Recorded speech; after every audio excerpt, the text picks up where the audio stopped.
Right, so today topic of our Raid Lead 101 is how to Raid Lead vAS. And basically we probably will go through those raid leading, like each trial one by one over time, I guess. Because like to be effective raid lead, you need to know mechanics and details on each trial that you plan to raid lead. It doesn't have to be every single trial. Maybe you never want to go to big off, so nobody stops you from never just like raid leading that. Like if you plan to raid lead, you need to know mechanics.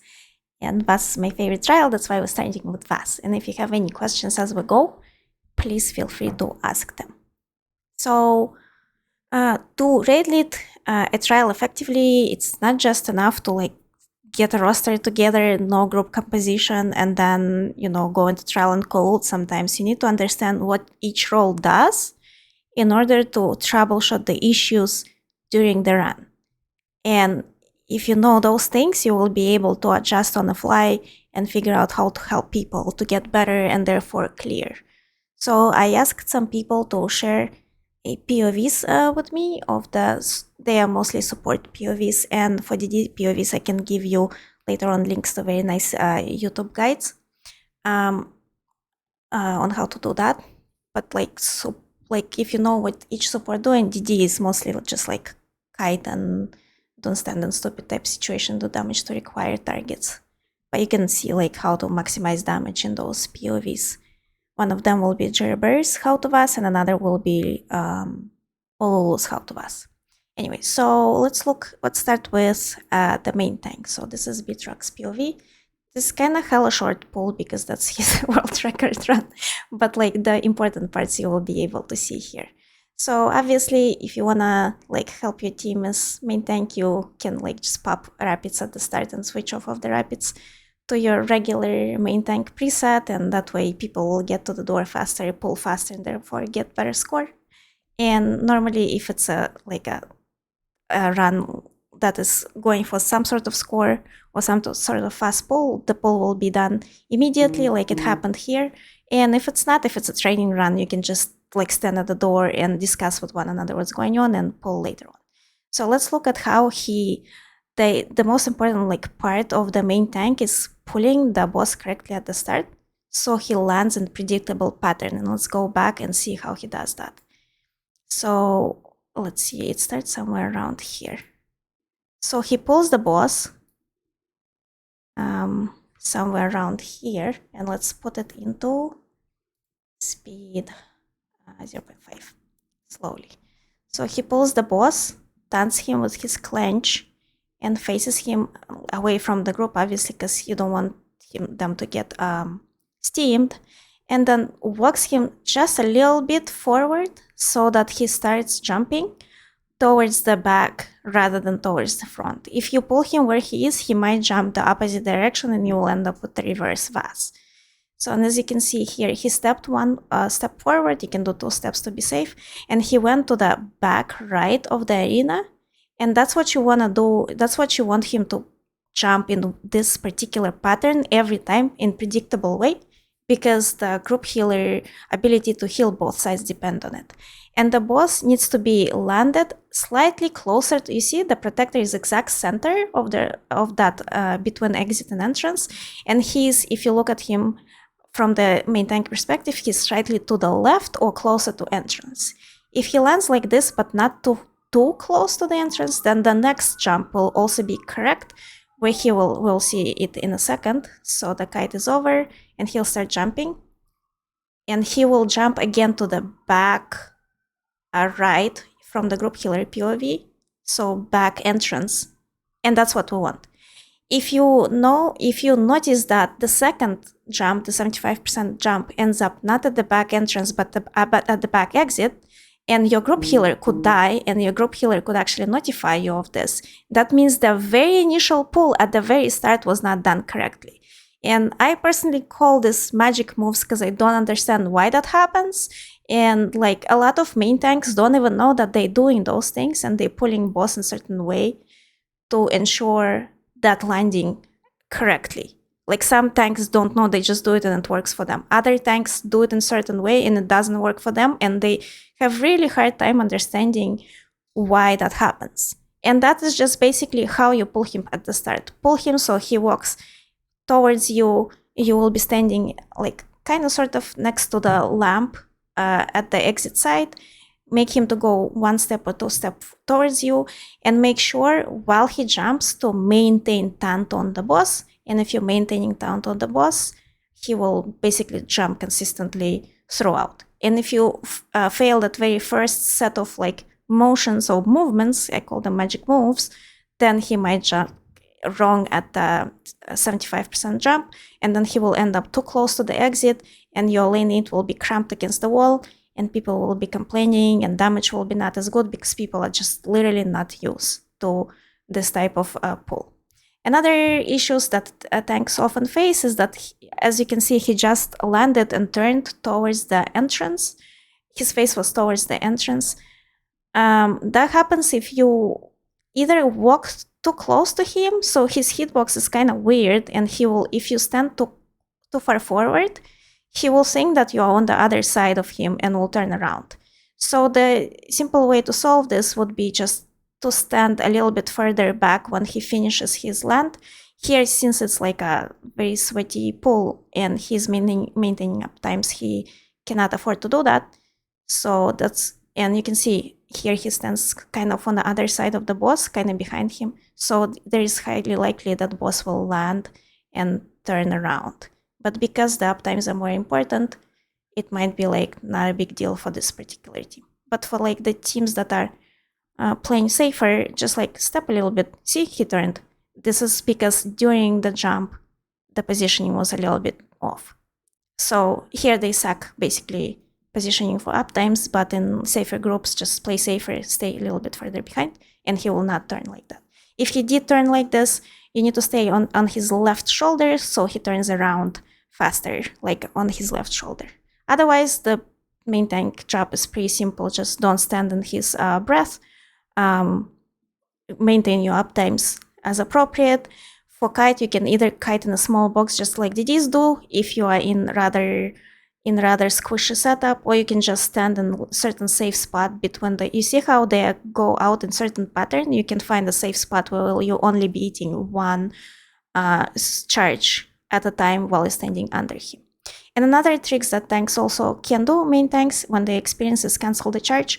It's at 90% and 75% jump. Right after, if you walk right under the boss as he's raising his head for the charge, he will cancel it. He will likely to cancel it. So that's pretty much a main tank job. Nothing in particularly super complicated, but it's just like he needs to be very well positioned. He needs to be facing away from the group towards the wall and not skewed. So you can see, let's look a little bit at the positioning a little bit more.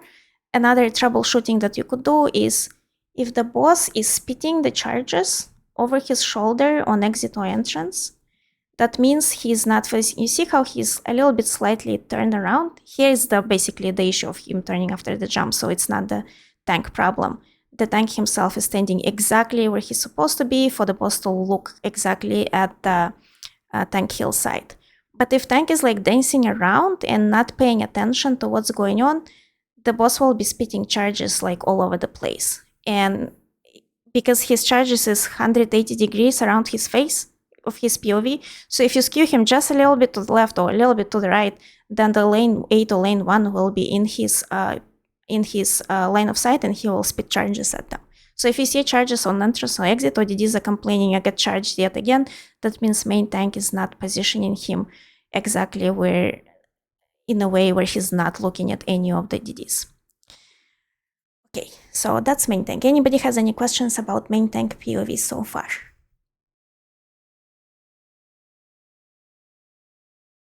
Okay, no questions. So let's look at the off-tank POV now. The off-tank POV is Meowie over here, getting his IR done. Let's scroll a little bit further. Okay, he opens the... So off-tank job is a little bit more hectic and complicated. They will start by, oftentimes by opening with their classes so that their stack can get Slayer. And we'll talk about this when we look at the healers. And then they will just run around and maintain as much uptimes as possible up until mini spawns. So depending on the difficulty, it will be either no minis at all, then you don't need off tank, or you can just have them there for uptimes, I guess. If it's +1, there will be one of the minis, either Lotis or Phelps. And if it's +2, there will be two of the minis. And all of those minis need to be taken care of by the off tank.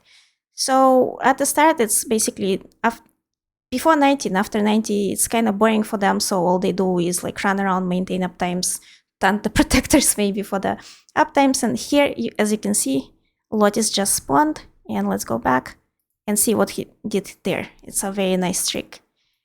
Lotis always spawns in that corner at the back, exit corner, exactly same spot.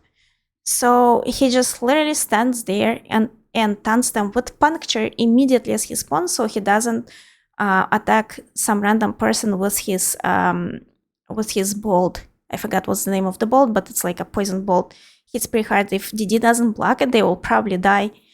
And so it's very important to taunt it fast or to call for block if you know that you won't be able to taunt.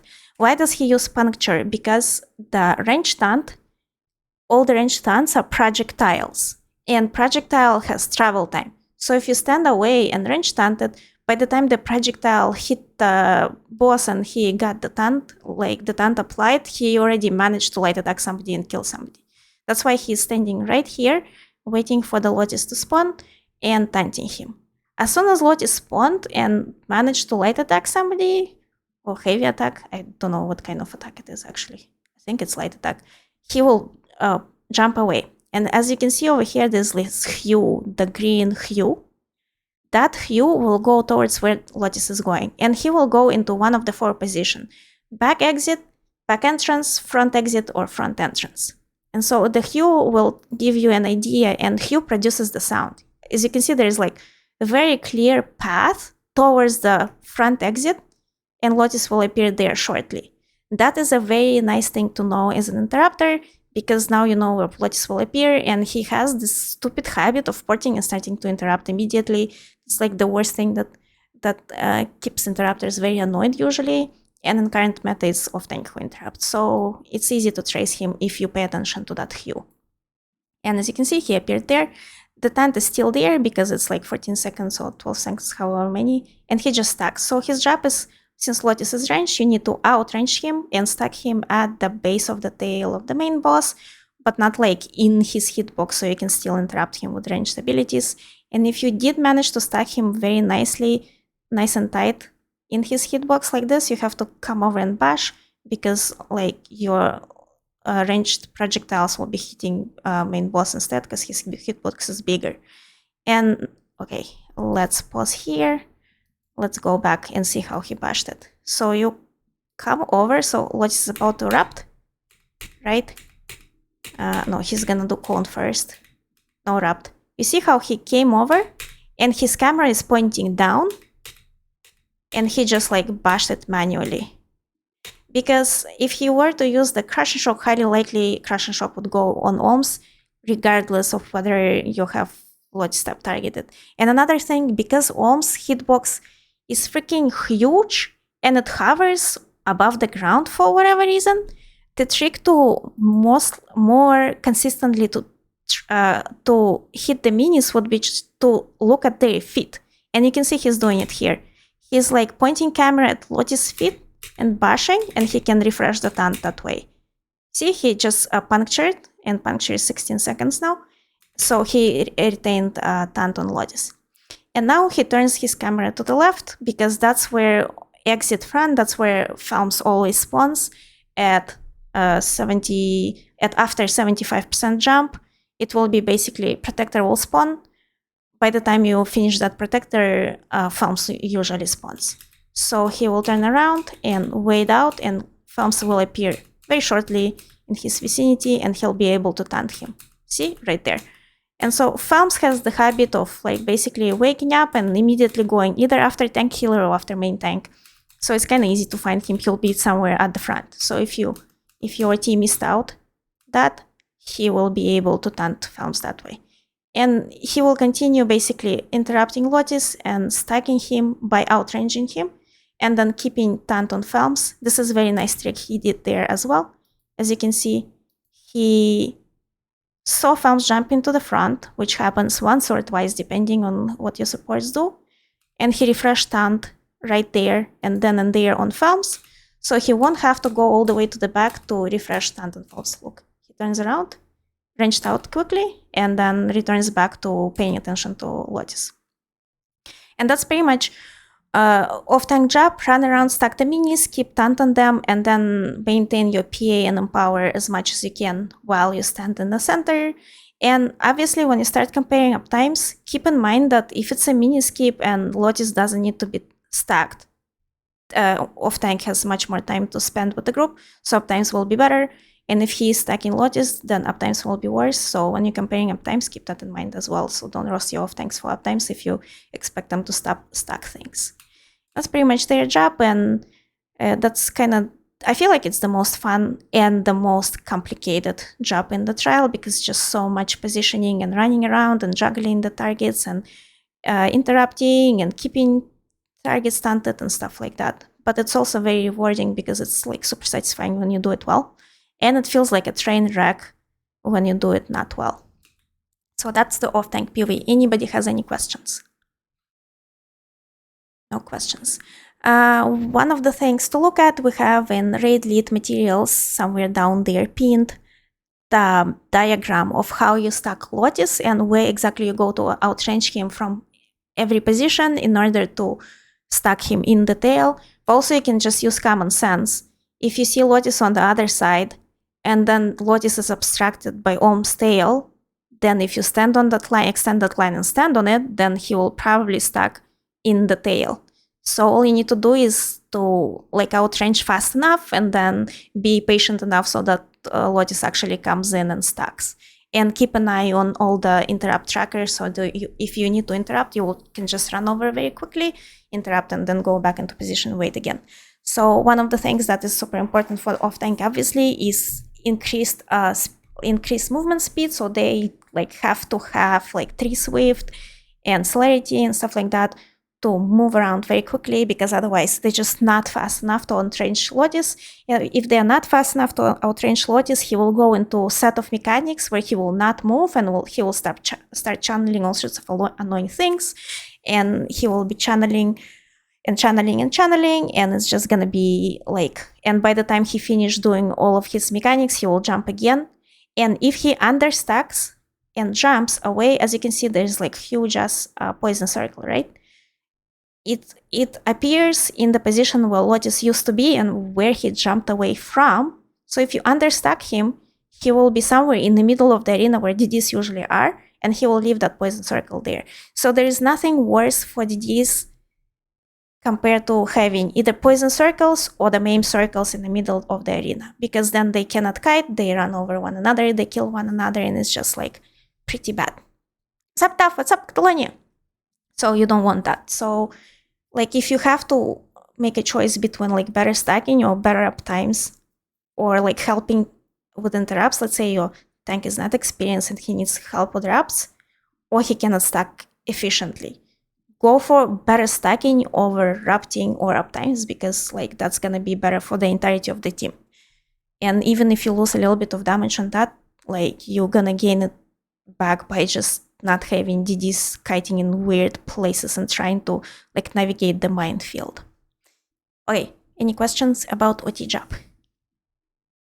No questions. Okay, then we're gonna go to group healer job. This is a group healer job. So group healer lately is responsible for healing, solo healing basically, because tank healer doesn't have any heal. But it's technically not solo healing because, as you see, off tank used to have like Echo Invigorate's pretty strong heal. So here, as you can see, we're going into 2 distinct stacks, 6 people in each. Well, 5 in one because main tank is not there, and 6 in another one. And basically what that does is we have a Slayer stacks, and each stack will guaranteed get Slayer because there will be 2 supports on each side with Slayer set. They will use their ultimates at the start. So long as the boss is pulled and we are already in fight, the Slayer will apply and all of the people will get it. If people are either running away from supports too fast or not staying in their correct Slayer stacks, then somebody will not get Slayer. And that's why I always have a Slayer tracker on my bar to see who's not getting Slayer. And if they are not, I just like tell this person didn't get Slayer, do have some issues with Slayer stacks or whatnot. So that's the initial positioning. And usually if you put it on a raster, people will pay attention and stack correctly. In here, because we're doing it sweaty, I'm standing on the right and off tank is on the left, because then I can go and catch the charge on behalf of the tank healer, and tank healer can parse. But in regular open runs, it's usually group healer on the left and off tank on the right. And I don't know why. There's no particular reason. It's just because I guess people got used to it. And usually it's 1 through 4 on the right and 5 through 8 on the left, just because as well. So as you can see, the tank is pulling and we're basically applying the Slayer. Somebody didn't get Slayer, sucks for them. And then at the start of the fight, there's nothing much to heal, so the group healer can just focus on maintaining uptime, spamming mushrooms, whatever the heck. So long as HUDs are there, people will get their buffs and stuff like that. And just like keep basically spamming heals and keep maintaining uptimes. The group healer job afterwards is to be on the lookout where the protectors spawn and call them fast.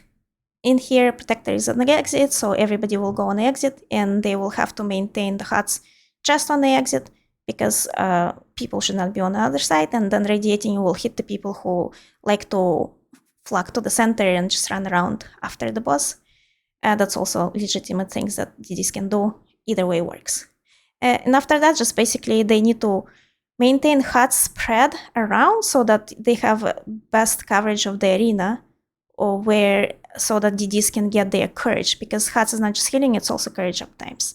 And then as soon as Lottie starts using cones, they need to make sure that they have extra heals for people who are receiving cones, and then kite farms. So basically, as soon as farm starts jumping, go to the back, get the first jump, go to the back, get the second jump, and then return to the group and keep maintaining your stuff. Next patch is going to be easier for them because the cloak has much wider range, so they don't need to go as much forward to maintain cloak. So that's pretty cool. And then when jump starts, let's go back here. When jump starts, it's also going to be keep kiting farms, so you have to pull back for the farms to jump on you, and you need to go back when the first jump appears, but also maintain HUDs at both the sides. And let's see how we do that. So we have a huge ass notification of the boss help in the middle of the screen, and we don't have it here for whatever reason. Oh, it's not far enough for it. Okay, so it appears this orange piece is the Worms is jumping soon from the Asylum tracker. And so the healer needs to be prepared and go and apply a healing spring at the exit, or a illustrious healing at the exit. Because remember how we spoke about main tank applying stuff, pulling boss correctly at the start so that he jumps in consistent patterns all the time. This is who is impacted by this pattern, the group healer. Because if he jumps at the exit at the start and group healer doesn't know, they will die. They need to be there at the exit to apply that illustrious healing on the exit, and they need to run all the way to the entrance to apply another HUD on the entrance, or budding seeds in this example, right? But then boss jumped wrong. They were standing there trying to apply their HUDs to heal both the sides, and they died. So it's super important that supports basically work well with one another. Otherwise, people die and it becomes messy and you don't know what the hell is going on. And you're like, why are you dying, group healer? Why are you being trash? And it's not their problem, because it's not them who caused that death in the first place, right? So that's a group healer job. And anybody has any questions about the group healer job? Right. If you want to learn more about how exactly group healers do what they do, I also have a bunch of detailed guides on how it's done, with more tips and tricks and stuff like that. How to maintain uptimes better, debuff protector, stuff like that. All that is in the separate guide, so you can just spend some time looking at it. Right, so that's group healer. So let's look at the tank healer. Tank healer job is super fun because you get to parse all the time, and you don't need to worry about anybody except the main tank. So tank healer usually maintains MK, and in some cases a minor breach, in some cases brittle, and parse Zen dots, so they have to maintain 5 Zen dots and then do as much damage as they can to the boss while at it. And usually they would be in some sort of damaged monster helm or damage in the kill to something like that. People tried Nazare, it was like kind of not super effective. It's okay, but I don't think it's like super game breaking, so you can just let them parse. And their main job is to keep all the random garbage that Olms is spitting in the main tank away from the main tank, and keep Felm's jumps away from the main tank, and give main tank the synergy with shards, but also shards does damage, so it's basically both synergy with sustain and damage to the boss. And they will be basically spending a lot of their time at the front. If they die, it's very hard to reach them and to rest them because all the mechanics start to stack up, and if person does not know how to guide those mechanics and when to exactly to rest, they will not be able to do that and they will die. Then another person comes towards the front and another person tries to rest and dies. And so it's kind of like snowballing effect. So when you equip your tank healer and they're beginner and they're learning, let them run defensive stuff, like maybe defensive, some sort of sustained monster helm, or let them put like max health, Mundo Stone, or whatever the hell, or couple health enchants or whatever. Beef them up so they can so they survive and they don't die and they don't require any people to go and rest them. And that way your training runs will be much more consistent rather than expecting them bring all of those like damage set. Look at the Charles parse, he can parse like 40k or 60k, however much he parsed, and you can't. They will be trying to parse instead and they will be spam dying and your runs will not go very well if that's going to be the case. So let them start with safety first and then let them progress into playing more aggressively.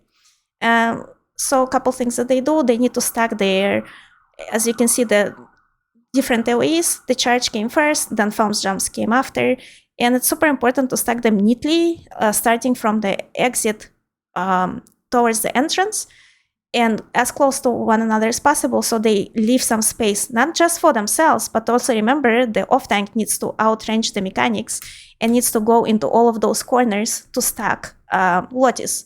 So it's not just for themselves, but they need to leave some space for off-tank to run around unobstructed as well. So the tighter they stack those circles, the better it is for everybody. And otherwise, just like coming towards the front because they're maintaining minor sorcery on the group. Nowadays, it's like less important because the minor brutality is what people usually scale with because they use weapon damage enchant anyway. But like in the past, it was important to come in for minor sorcery and then come in for the horn and then basically keep kiting and do as much damage as you can while maintaining gold up times. So that's tank healer. Any questions about the tank healer? No questions. Okay, so one of the things, let's look again for a sec. Some of the things that tank healer could like grow into doing is, as you can see at the start, we're like all parsing together. So here I'm getting the first charge, but it actually cancels. This is just like sort of a bug, it just cancels by itself. Sometimes it happens and sometimes it does not. And they can stay with the group and parse together with the stack and get the courage and all the uptimes and PA from a T and empower, stuff like that with the group, and then they can just pull very quickly to where they need to get the charge, right? Charge is over, and then they can just stick with the group for the second jump as well, because like that's where the uptimes are and that's where they get the buffs from the other supports. So just like stick with the group up until Felms comes into the picture, and then after that they need to be careful and spend more time at the back there for the Felms jumps rather than parsing with the group. But like when they're learning and trying to get better, they should be starting like kind of safe and then spending more and more time with the group and like go in deep into some of those hats that group healer provides so that they get the courage and their parse improves that way. Right. So that's all the support POVs. Now we didn't get the DD POV. I asked a bunch of people, but people who replied didn't have any available. But again, check out Lulu YouTube video about how to damage vAS. He has like 2 or 3 actually of those and a bunch of like POVs from just the runs, and a couple of them have actually very detailed explanations of what DDs do. And then Jerry Bear has a very good video on how to damage vAS. In a nutshell, basically DDs between the 2 protectors, let's look at the log over here, and we will go into enemies and we will go into resources, health on protectors, protector, ordinated protector. and we'll see all the bunch of protectors. You see how protector spawns and protector dies at 35 seconds. And next protector spawns at 46 seconds. So that's about what? 11 seconds between the two protectors. Next one, 56 or 5. So that's like 9 to 10 seconds. This is a very fast pull, so stuff dies very fast. But like in a slower run, it could be anywhere between what it is 18 and this is 30. So that's what, 12 seconds? Could be anywhere between like 10 seconds and 18 seconds, depending on how fast you are, stuff like that. And how fast the protector dies, right? I think what's here, 14, and this is 26. That's 12. No, actually, it doesn't even reach 18. It's just like 10 to 12 at most, right? So what does it mean? That means that they only refresh their dots once. It doesn't make sense for them to refresh second set of dots. So it's super important for them to learn. As soon as protector dies, you turn your camera around, you cast every single dot from your back bar while swapping sometimes if you're maintaining the Ecnratis, right? So that your Ecnratis is maintaining. And then you just literally refresh all your dots once and then spam your spammable. And by the time you feel like it's time to refresh your dots, it's not. It's time to start looking for the protector. And so going and doing damage to the protector. It is the responsibility of each DD to place at least 3 damaged GCDs, meaning either spammable or blast bone or some sort of dot that they have. A lot of the DDs would have like debilitate or flame reach, some sort of single target dot. So place that on the protector. So at least 3 meaningful damaged GCDs on the protector so that it dies.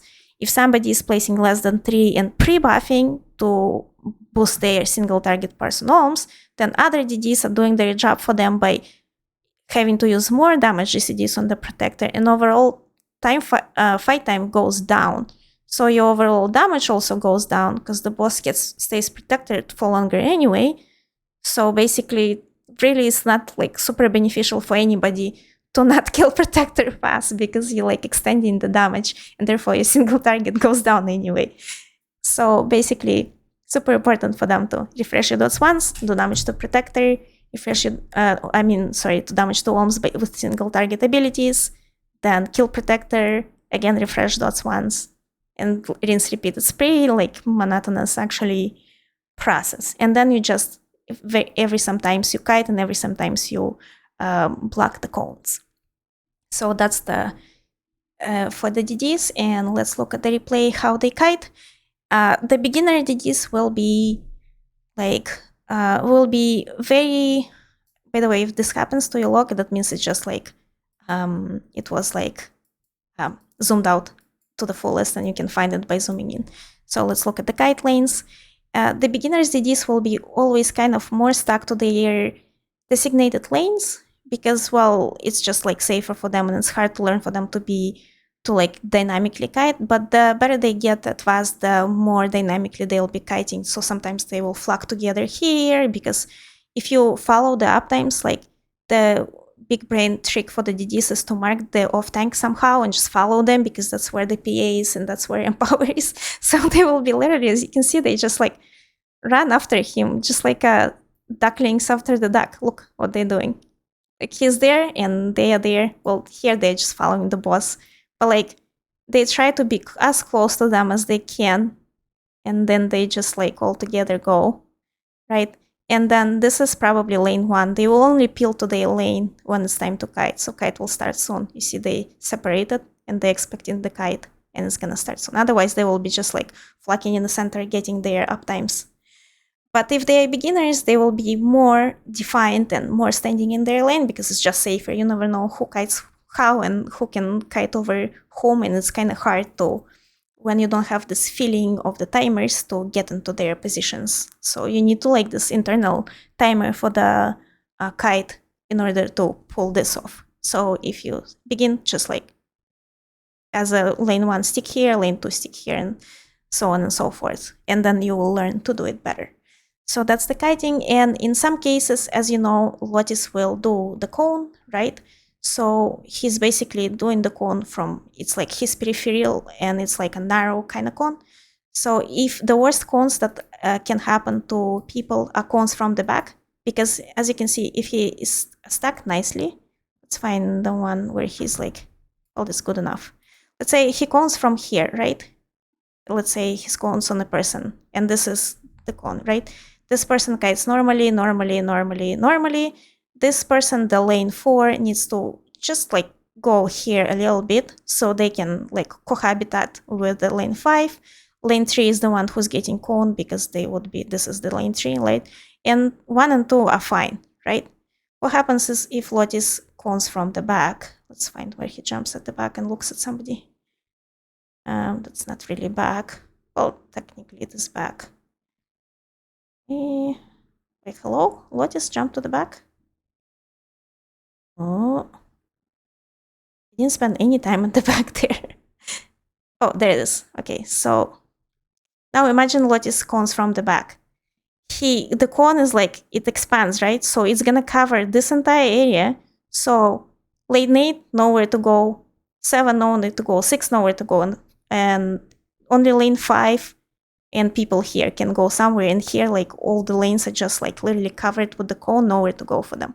So the most dangerous cones are from the back. And that's why when we talked about the OT job earlier, we said it's more important to stack rather than to interrupt or maintain uptimes, because also if you understack, cones from the back will happen, and cones from the back are the most dangerous one for the TDs.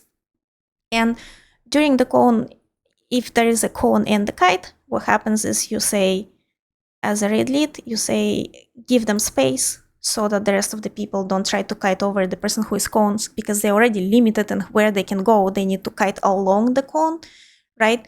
And then you have somebody running them over with their kites and they just die. That's like not very convenient for them. That's very upsetting, actually. So the raid lead call during the cone is just give them space, like cone and kite, give them space. Another thing that often happens in the training runs in particular, the first protector skip doesn't happen, and Lotis will spawn as you're going to hide, because you would have to kill the protector at 90%. So after 90%, you will have to kill the protector and he will not push into 75 fast enough. So Lotis will spawn there somewhere after 90, right? And one of his first actions, he will port and then he will cone shortly after. And if that cone happens as you're hiding on the exit or entrance, right? The cone will, this is Lotis, so if he stands here, he cones. Look at how much it will cover. Like majority of the like hiding area. So you'll have like tiny little space here, tiny little space here to hide. So it's super dangerous if you're not skipping that protector at 90%. The jump phase will be super dangerous and everybody needs to be super aware and pay attention. And person who gets cone, preferably just like tuck into this corner. Don't go to the back over here, go somewhere here, or go somewhere here, tuck into the corner so there's more space. You need to call out that you're moving it if you are, or just don't move it at all. Let it land where it is, and the rest of the people will tuck either here or here. So that's the cone during the first jump.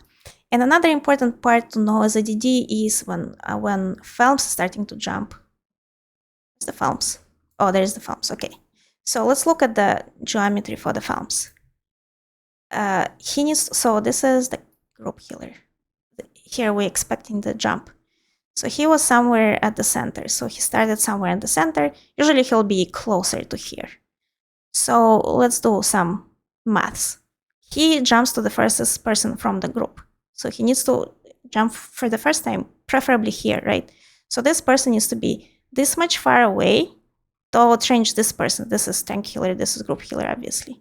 So they need to come up to here if Phelps is in the center like this.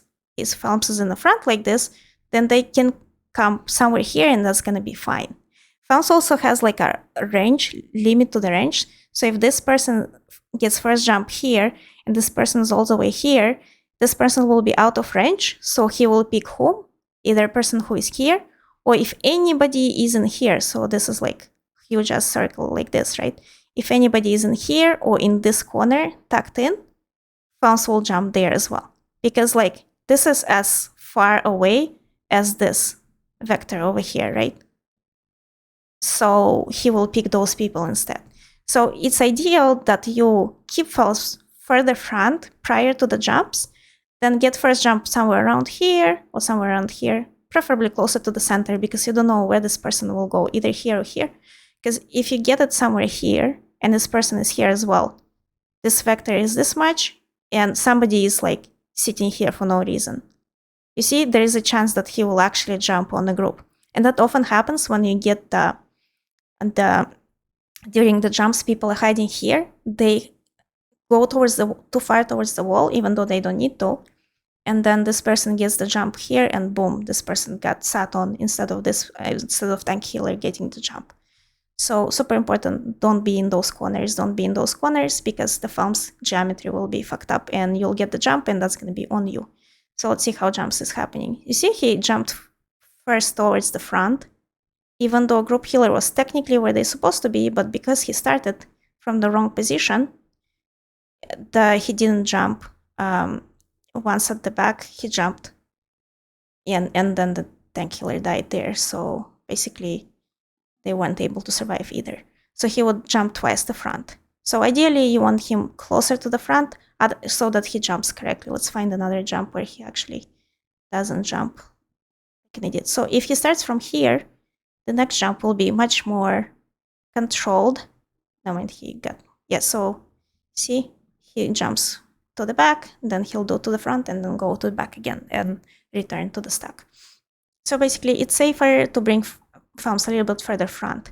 There's one mistake that off tanks sometimes do, they pull him, they try to wrap Lotus with bash here, and thumbs comes towards here. And if he starts from here, he could jump like, and the group healer is somewhere here. You can see this far or this far. So the person kiting here gets thumbs jump because let's say the kite is happening at the same time. This is as far as this. So somebody who is kiting a little bit too far is in the danger to get jumped on. And when they get jumped on as DDs, they get maimed, so the damage goes down. It's like unique maim.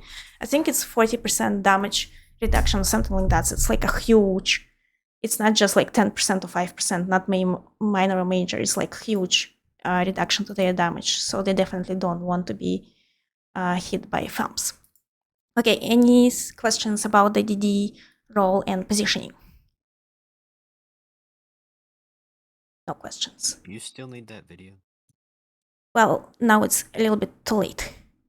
Yeah, I know. My PC blew up. That's fine. Okay, so that's the DDs, and now the ults. Ults is the literally easiest part of the trial. You just wait until protector dies, you look at the hodder reflexes, and you just call next horn and next protector. Or you just don't even wait until it dies.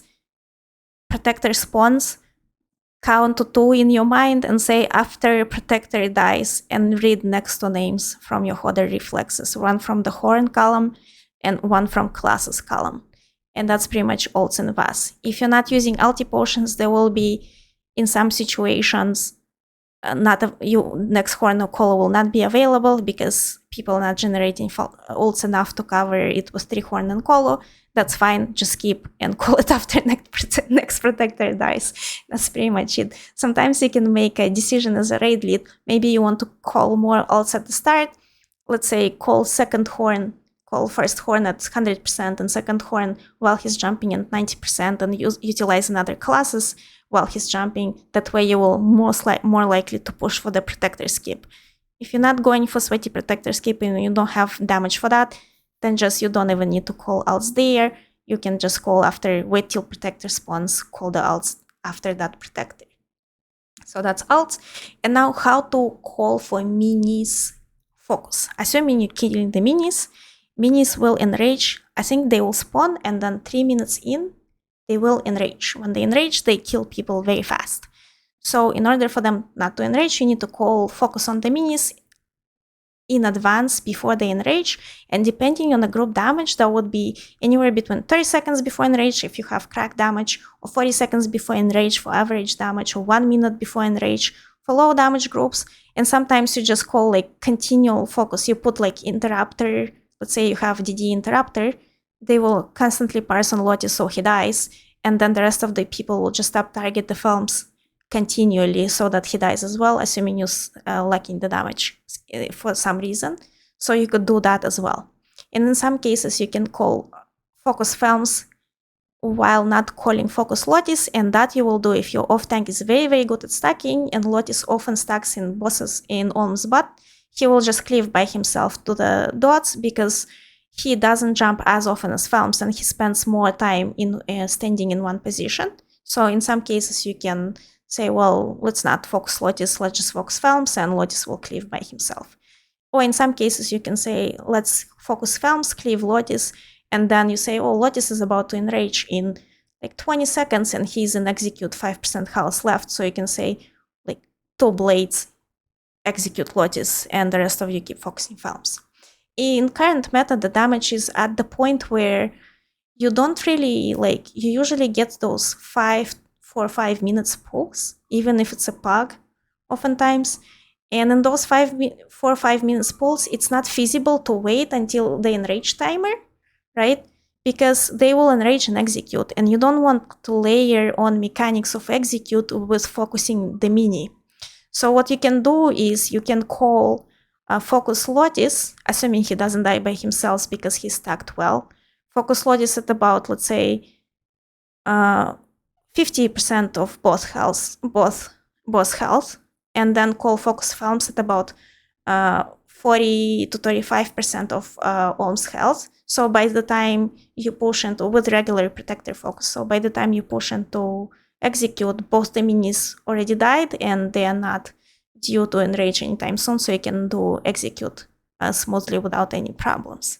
So like if you're not quite mini skipping, but you already have enough of damage to where minis enrage and exit, just kill them in advance before 25% so that you don't have execute.